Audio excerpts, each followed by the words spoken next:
OpenAI a dévoilé la première version de son agent IA Operator qu'on attendait depuis longtemps. Cette version, elle est accessible à tous les utilisateurs pro, donc payant à 200 $ par mois. Alors que c'est pas nouveau, il y a des agents comme Computer Use de Claude ou H compagnie en France, qui est une startup qui a créé comme ça des outils similaires à Operator d'OpenAI, avec un système de vision où il navigue sur les interfaces web, il va exécuter des tâches pour vous. Donc moi, sincèrement, je trouve que le prix, il est pas justifié et je tenais à vous montrer des alternatives pour faire votre propre Operator quasiment gratuitement avec l'IA la plus performante du marché. En tout cas, on entend beaucoup parler IA de raisonnement très performante qui est DeepSeek. Pour ceux qui sont intéressés par DeepSeek, j'ai fait d'ailleurs une vidéo qui explique l'impact de DeepSeek et comment l'utiliser par API. Là, ça va être des agents qui vont être sur notre interface et réaliser des actions. Vous allez voir, c'est assez impressionnant. On commence tout de suite à rentrer dans le vif du sujet. Est-ce qu'il va passer la commande? Alors, j'espère qu'il va pas quand même passer la commande jusqu'au bout. C'est complètement dingue s'il arrive à aller jusqu'à l'envoi. Tout ce qui est, il doit passer, commander et payer. Est-ce qu'il va réussir à le faire jusqu'au bout? C'est votre commande et payer. Ok, j'arrête parce que il va payer. Je l'arrête tout de suite. Cette vidéo, elle a pour but de montrer que l'opérateur d'OpenAI qui a été présenté il y a une quinzaine de jours, comme vous pouvez le voir sur ces images-là, en fait, il est 100% réalisable de votre côté, en local, ou pas d'ailleurs, mais gratuitement. Puisque aujourd'hui, c'est pas accessible en France, sûrement que ça va être le cas dans quelques mois, mais en plus, il coûte 200 $ par mois, il est dans le plan pro. Donc voilà. On va utiliser l'outil qui s'appelle Browser Use, en fait, qui est du coup un outil open source qui permet de, comme ça, réaliser des actions avec des agents IA et de faire de l'automatisation web. Et ce que l'on voit en allant sur le site browser-use.com, c'est que la précision de Browser Use est comparable à Operator. Donc même en termes de performance, il n'y a pas de différence dans ce que l'on va réaliser par rapport à Operator. Il y a d'autres entreprises qui font la même chose. En France, on a justement H Company avec Runner H. Il y a Claude qui avait lancé il y a plusieurs moments maintenant, l'année dernière, Computer Use. Voilà, et sinon, il y a le benchmark, celui-ci qui était de base en fait. Voilà. Donc, nous, on va l'utiliser gratuitement en open source, mais bien sûr, il y a aussi des plans payants pour avoir des accès plus larges. Il y a plusieurs options pour pouvoir l'installer sur GitHub, et donc on va utiliser justement aussi Cursor. Il y a du coup ce lien qui va vous présenter Browser Use et étape par étape comment l'installer, mais en fait, c'est pas, ça ne fait pas localement sur votre ordinateur l'exécution, et il n'y a pas une interface dans cet exemple-là. C'est particulièrement pour ça que je vais utiliser un autre lien qui est la même chose, Browser Use, mais /web UI, qui permet d'avoir une petite interface. Donc c'est plus visuel pour vous et même pour moi pour pouvoir paramétrer l'agent qui va réaliser des actions sur mon navigateur en local. Donc pour ça, je vous invite, si vous souhaitez réaliser la même chose que moi et la démo que vous avez vue, à vous rendre du coup sur cette URL qui sera dans la description et à suivre les étapes qu'on va réaliser ensemble. Donc la première étape, ça va être de cloner en fait ce repo dans un dossier. Donc là, je me rends sur Cursor. J'ai fait une petite vidéo tutoriel sur Cursor si ça vous intéresse. C'est un outil, donc un IDE où je vais pouvoir avoir mes dossiers, mes scripts, etc. et exécuter mes commandes avec l'IA. Donc là, je vais juste ouvrir un dossier. Donc je vais aller sur Desktop. Je vais ici créer un folder que je vais appeler Operator Démo. Je vais l'ouvrir, donc il n'y a rien dedans, et je vais activer ici le chat à droite et le terminal. Hop, je vais juste l'étendre un petit peu, et donc je peux faire coller le git clone, et donc ça va du coup coller l'intégralité des fichiers qui sont présents ici, et je vais suivre. Donc là, on va se rendre en fait dans ce dossier. Et je suis actuellement dans ce dossier-là, donc j'ai pas besoin de le faire.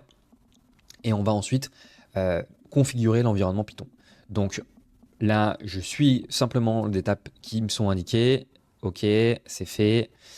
Ensuite, je vais activer, donc moi je suis sur Mac, donc je vais créer un environnement virtuel.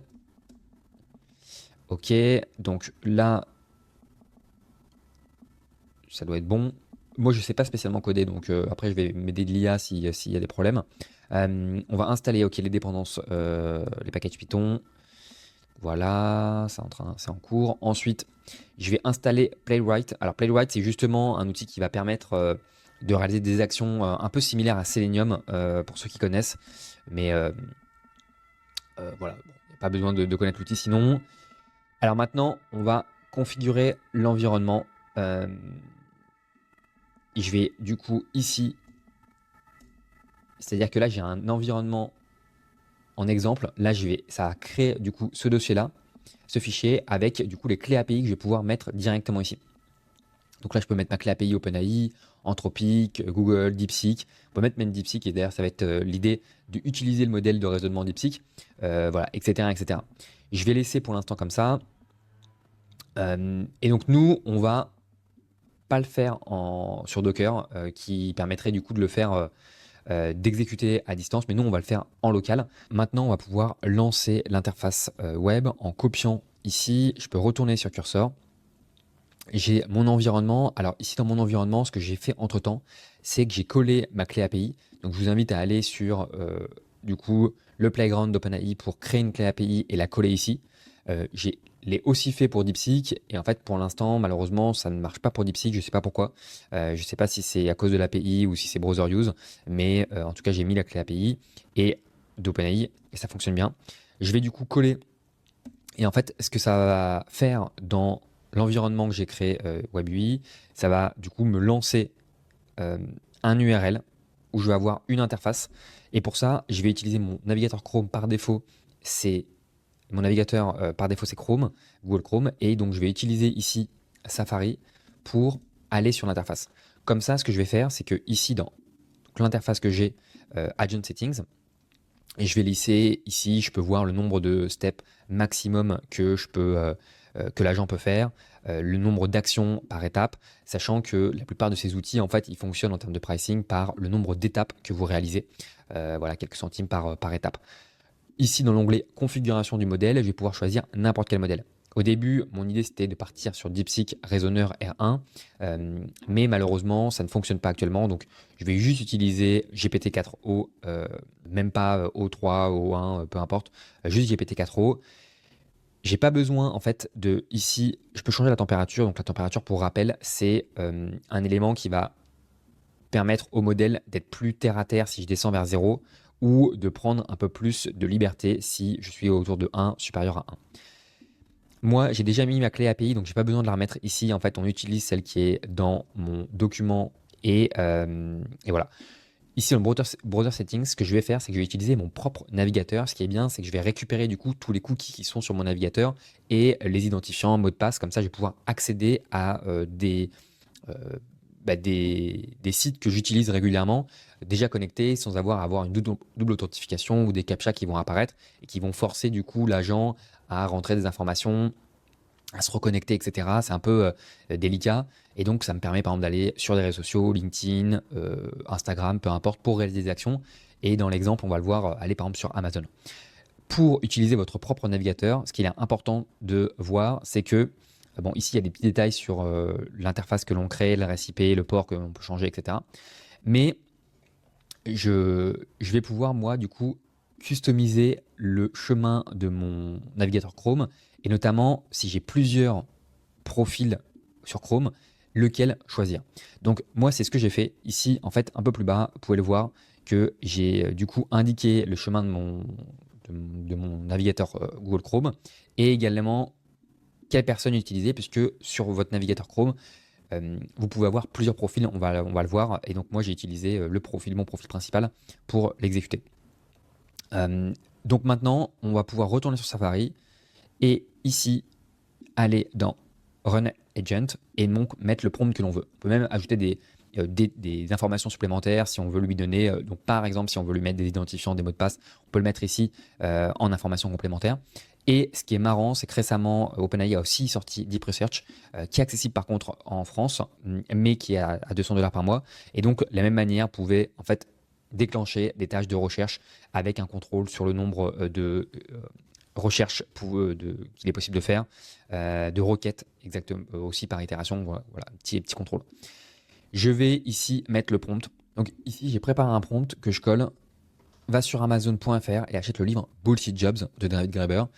Valide la commande jusqu'au paiement. Donc voilà, vous pouvez mettre ce que vous voulez. Là, c'est juste pour vous faire une petite démo. Et donc, je vais lancer l'agent.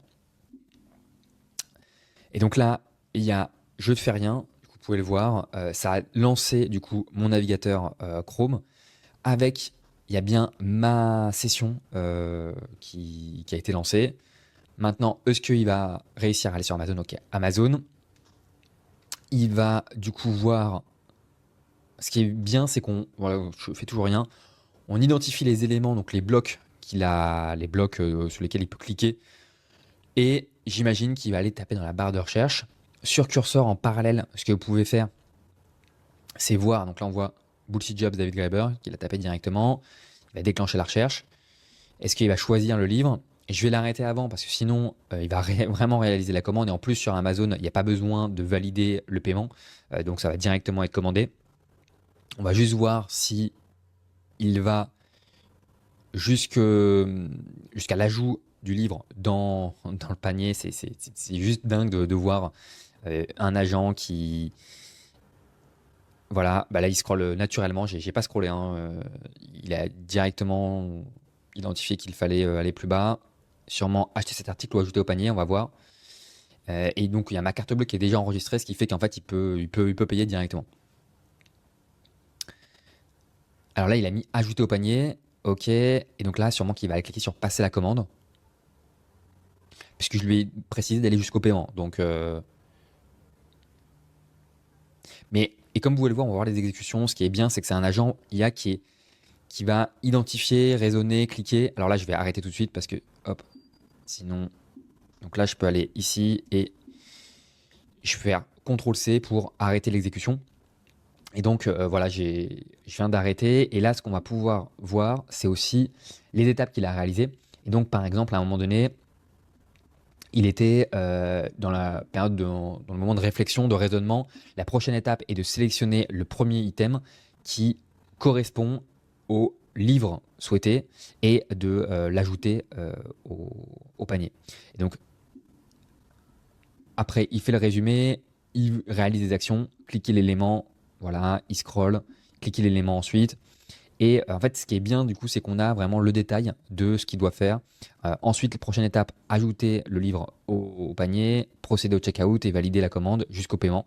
Voilà. Et donc en fait, on voit aussi le raisonnement, donc c'est assez intéressant. Et c'est top de voir que vous pouvez faire ça sur votre ordinateur gratuitement.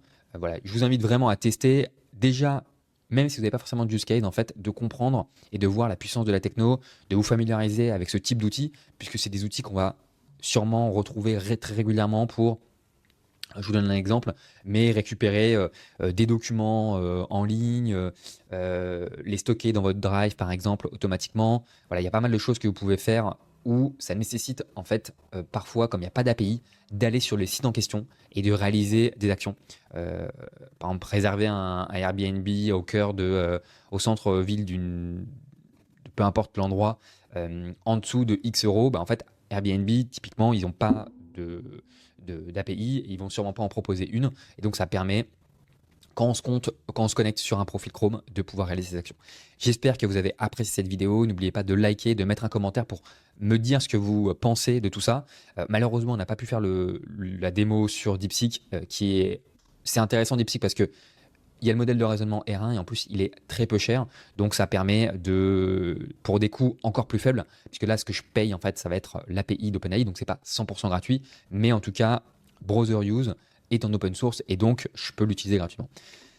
J'espère que ça vous donne des idées, donc n'hésitez pas à mettre un like, un commentaire si vous avez apprécié la vidéo, et puis bien sûr à vous abonner. Je vais publier comme ça d'autres vidéos de contenu pour vous permettre de exploiter l'IA dans des cas concrets aussi côté pro en entreprise. À plus, ciao.